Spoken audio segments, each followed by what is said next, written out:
வணக்கம். இது அபிஸ் சேனல். இன்னைக்கு நம்ம பார்க்க போறது ஆந்தனி வேஸ்ட் ஹேண்ட்லிங் செல் அவங்களுடைய ஐபிஓ வருகிறது. டிசம்பர் இந்த 21ஆம் தேதி வருகிறது. பட் என்னன்னு பார்த்தீங்கன்னா, இது ஏற்கனவே மார்ச்லயே ஐபிஓ பிளான் பண்ணி சரியானபடி பிட்டிங் இல்லாதனால இந்த ஐபிஓ கைவிடப்பட்ட ஐபிஓ திரும்ப அவங்க இப்ப ஐபிஓக்கு வராங்க. இப்போ கொஞ்சம் குவாலிஃபைடு பையர்ஸ்லாம் கொஞ்சம் பிடிச்சிருக்காங்க அப்படிங்கிற மாதிரியான ஒரு இன்ஃபர்மேஷன் இருக்கு. டாடா ஏஜ் இன்சூரன்ஸு, அதுக்கப்புறம் பார்த்தீங்கன்னா வேற இந்த இன்சூரன்ஸ் கம்பெனில சில பேரை ஆக்சுவலாக குவாலிஃபைடு, அதாவது ப்ரைவேட் பிளேஸ்மெண்ட், அதாவது இருக்கிறதுலே முன்னாடியே பிடிக்கிறது, அந்த ஐபிஓக்கு முன்னாடியே ப்ரீ ஐபிஓலே கிளைண்ட்ஸ் பிடிக்கிறதுன்னு சொல்லுவாங்க. அந்த வகையில் கொஞ்சம் பிடிச்சிருக்காங்கன்ற மாதிரி தெரிய வருது. ஸோ இந்த ஐபிஓ வில் கோ த்ரூ அப்படிங்கிற மாதிரியான ஒரு ஐடியா இருக்கு. பட் எனிவேஸ் நம்ம கம்பெனி எப்படி இருக்கு அந்த பேசிக்ஸை பார்க்கலாம். மார்ச்லேயும் பார்த்தோம். இப்போ சின்ன சின்ன மாற்றங்கள் இருக்கலாம். பட் எப்படி இருந்தாலும் முதல்லேருந்தே அவங்க கொடுத்துருக்க ஆர்ஹெச்பியையும் நம்ம ரீட் த்ரூ பண்ணி அதுக்கப்புறம் கொஞ்சம் டீட்டெயிலிங்காக பார்க்கலாம். பேசிக்கலி அவங்க பண்ணுறது இங்கே பார்த்தாலே தெரியுது. இந்த ட்ரக்ஸ் இருக்கு இல்லையா, அதை வச்சோ இல்லாட்டி வேற ஏதோ வச்சு முனிசிபல் வேஸ்ட், மோஸ்ட்லி இவங்க முனிசிபல் வேஸ்ட் மேனேஜ்மெண்ட்டில் தான் இருக்காங்க. புனே, மும்பை, அங்கே தான் மேஜர் கிளைண்ட்ஸ் இருக்காங்க. So what is this company doing, என்ன பண்ணுறாங்க அப்படின்னு பார்த்தீங்கன்னா, we are one of the top 5 players அப்படிங்கிறாங்க. அதாவது இந்தியாவில் எம்எஸ்டபிள்யூ மேனேஜ்மெண்ட் அப்படிங்கிறது முனிசிபல் சாலிட் வேஸ்ட் மேனேஜ்மெண்ட், அதாவது நகரங்களில் அர்பன்ல அவங்க போடக்கூடிய திடக்கழிவுகள் சாலிட் வேஸ்ட்டை அதை அப்புறப்படுத்துறது. நிறைய வகைகளில் அதை ஹேண்டில் பண்ண முடியும். ஒன்னொன்னா நம்ம பின்னாடி பார்க்கலாம். அந்த வகையில் அதற்கான சர்வீசஸை கொடுக்கும். ஏன்னா டோர் டு டோர் முனிசிபாலிட்டிலேருந்து அவங்க ஆள் போட்டு செய்யறதுக்கு பதிலாக இது மாதிரி ஏற்கனவே எக்ஸ்பீரியன்ஸ் உள்ளவங்கள்ட்ட கான்ட்ராக்ட் விட்டா அவங்களே அதை ஹேண்டில் பண்ணிப்பாங்க. அதுவும் சென்னை மாதிரி, டெல்லி மாதிரி, மும்பை மாதிரி தினம் தினம் ஆட்கள் கூடிக்கிட்டே இருக்கக்கூடிய, பாப்புலேஷன் கூடிக்கிட்டே இருக்கக்கூடிய மிகவும் சிக்கலான அந்த கழிவுகள் வர இடத்துல இந்த மாதிரி ஆளுங்களுடைய தேவை ஏற்படுது. இவங்க இப்போ 25 ப்ராஜெக்ட்ஸ் எடுத்திருக்காங்க. நவம்பர் 15, 2020 அவங்க கொடுத்த தகவலின் படி. அதுல பாத்தீங்கன்னா 18 still going, 7 maybe planning or inactive, எப்படி வேணா இருக்கலாம். பட் 25ல 18 ஸ்டில் கோயிங். ஸோ என்னென்னலாம் அப்படின்னு சொல்றதும் கொஞ்சம் இங்கே எக்ஸ்பிளேஷன்ஸ் கொடுத்துருக்காங்க. Greater Mumbai, Navi Mumbai municipal corporation, Thane municipal corporation. So basically mostly Mumbai, Thane, Pune அந்த பக்கத்தில், அதே நேரத்தில் கொஞ்சம் கர்நாடகாலையும் இருக்கிற மாதிரி தெரியுது, ஜெய்ப்பூர்லேயும் கொஞ்சம் இருக்கிற மாதிரி தெரியுது. ஸோ அது மாதிரி ஒரு 18 ப்ராஜெக்ட் தான் இவங்களுடைய மெயின் ப்ராஜெக்ட்ஸாக இருக்கிறது. ஸோ மோஸ்ட்லி டொமஸ்டிக்கை பேஸ் பண்ணி இருக்கக்கூடிய கம்பெனி. இந்தியா ஒரு மேஜர் டொமஸ்டிக் அப்படின்னு நம்ம சொல்லியாச்சு. இந்தியாவில் ஒரு மேஜர் கிரைட்டீரியா என்ன அப்படின்னு பார்த்தீங்கன்னா, இந்தியாவினுடைய மக்கள் தொகை தொடர்ந்து கூடிக்கொண்டே இருக்கிறது. 2019 படி பார்த்தீங்க அப்படின்னு சொன்னா, இருக்கிற டேட்டா 2019லேருந்து எடுத்து அதுக்கப்புறம் எக்ஸ்ட்ராபுலேட் பண்ணப்பட்டிருக்கிறது, அதாவது நீட்டிக்கப்பட்டிருக்கு. 1.37 பில்லியன், 137 கோடி மக்கள் வாழக்கூடிய ஒரு நாட்டில் 2025ல இன்னும் ஒரு 5 ஆண்டுகள்ல பாத்தீங்க அப்படின்னு சொன்னா 1.46 பில்லியன், 146 கோடி மக்கள் வாழலாம் அப்படிங்கிற ஒரு நம்மளுடைய குரோத்தை வச்சு, சிஹெச்ஆர் ஏற்கனவே நம்ம பழைய காலத்துல எவ்வளவு வளர்ந்துருக்கோம் அப்படிங்கிறத வச்சு பாப்புலேஷன் இவ்வளவு வளரலாம் அப்படிங்கிற ஒரு எஸ்டிமேட் இருக்கிறது. அந்த வகையில பாத்தீங்கன்னு சொன்னா, அதே நேரத்தில் முக்கியமான விஷயம் ஒர்க்கிங் பாப்புலேஷன்.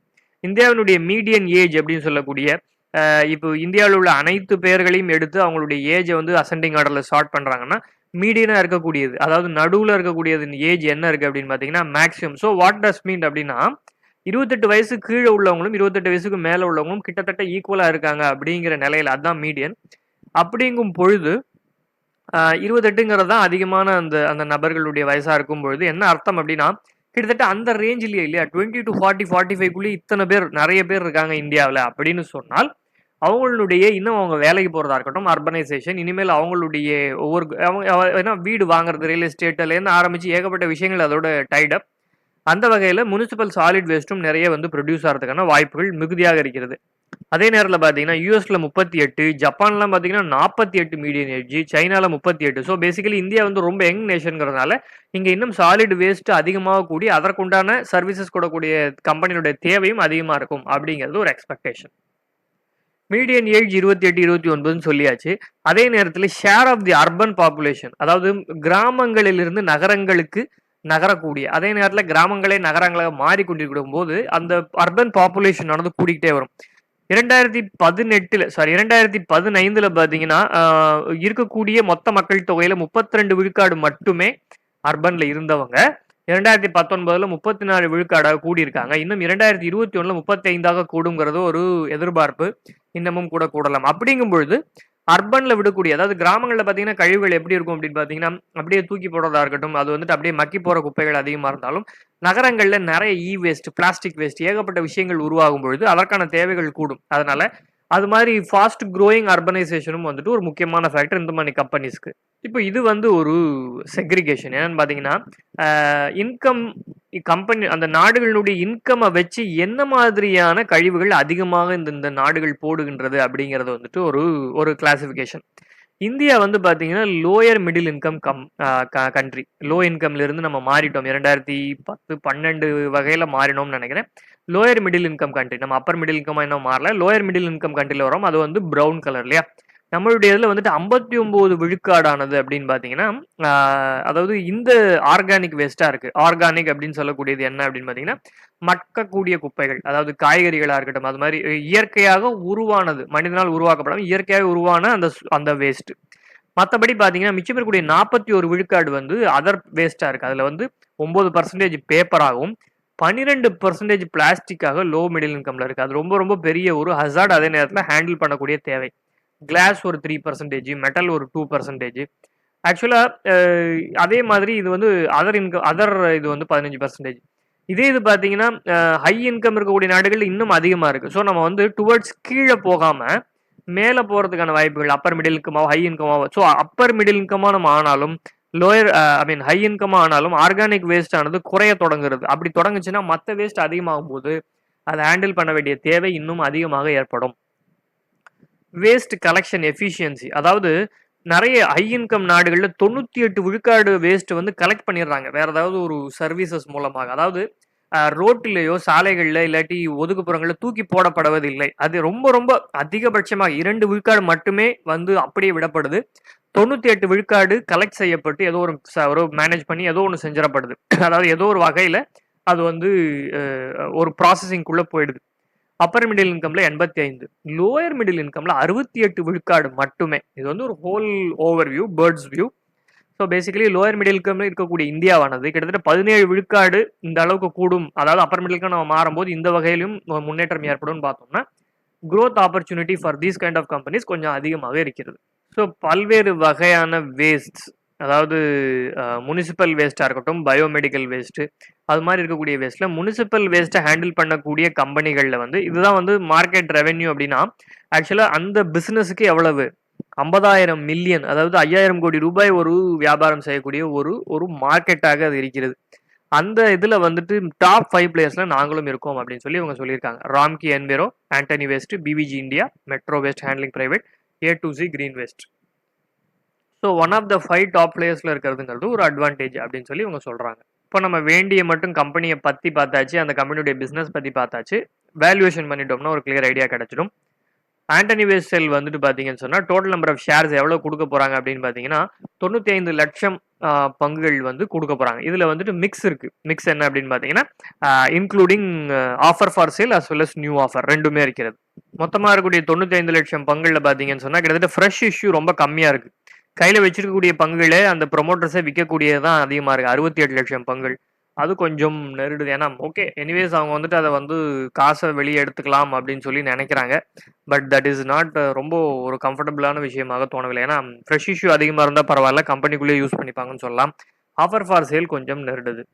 இப்போ அதில் லோயர் பேண்ட் பார்த்தீங்கன்னா 313, அப்பர் பேண்ட் 315 ரூபாய். ஸோ அந்த வகையில் பார்த்தீங்கன்னா கிட்டத்தட்ட ஒரு 300 கோடி ரூபாய் வரைக்கும் திரட்டக்கூடிய பிளான்.